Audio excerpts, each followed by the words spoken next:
നമ്മൾ ഇന്നൊരു ഇളനീർ ജ്യൂസ് ഒക്കെ ഉണ്ടാക്കുകയാണ്. അപ്പോൾ ഇളനീരൊക്കെ നമ്മളിവിടെ എടുത്ത് വെച്ചിട്ടുണ്ട്. ഇനി ഇതേ ഇളനീരെടുത്ത് ഒറ്റ കൊത്തി 2 പീസ് നേരെ സ്പൂൺ എടുക്കുക. നമ്മളെ ഇളനീര് നല്ല പൂ പോലത്തെ ഇളനീര് നമ്മളെന്ത് ചെയ്യുക, നല്ല നൈസായിട്ട് ചുരണ്ടി എടുക്കുക.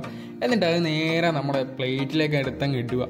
കണ്ടോ, നല്ല നൈസായിട്ട് വരുന്നുണ്ട് സ്പൂൺ കൊണ്ട്. അങ്ങനെ നേരെ എടുത്ത് നമ്മുടെ പ്ലേറ്റിലേക്ക് അങ്ങ് ഇടുക. തട്ടായിട്ട് അങ്ങ് ഇടുക. അടിപൊളി.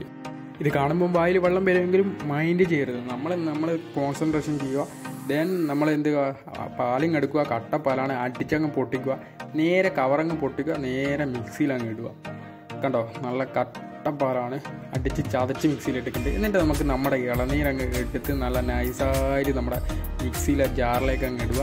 അതിനുശേഷം നമുക്ക് ആവശ്യത്തിനുള്ള പഞ്ചസാര, ആവശ്യത്തിന് മാത്രം മതി പഞ്ചസാര. അതിന് ശേഷം നമുക്ക് എന്ത് ചെയ്യുക, ഇളനീരിൻ്റെ വെള്ളവും കൂടെ അതിലോട് ചേർത്തിട്ട്, പച്ചവെള്ളം എടുക്കരുത്, ഇളനീരിൻ്റെ വെള്ളം തന്നെ എടുക്കണം. നേരെ മിക്സിയിലങ്ങ് ഇടുക. മിക്സി അങ്ങ് ഒരു ഓണാക്കലങ്ങ് ഓണാക്കുക.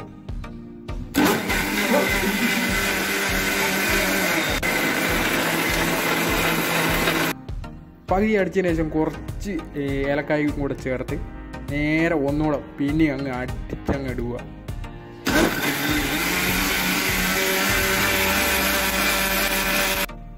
അവസാനം എന്തേ കഴിഞ്ഞിരിക്കും നല്ല അടിപൊളി എന്ന് വെച്ചാൽ അടിപൊളി ഇളനീർ ജ്യൂസ്. കുടിച്ചാലുണ്ടല്ലോ മോനെ വേറെ ലെവലാണ്. നമുക്ക് ആവശ്യമുണ്ട് കുറച്ച് ഐസ്ക്രീമും, പിന്നെ നമുക്ക് കുറച്ച് ബദാമോ അല്ലെങ്കിൽ അണ്ടിപ്പരിപ്പോ ഇടുക. പിന്നെ വേണമെങ്കിൽ നമുക്ക് 2 കോലും കൂടെ ഇട്ട് കഴിഞ്ഞാൽ മോനെ സ്വർഗ്ഗമാണ്, സ്വർഗം.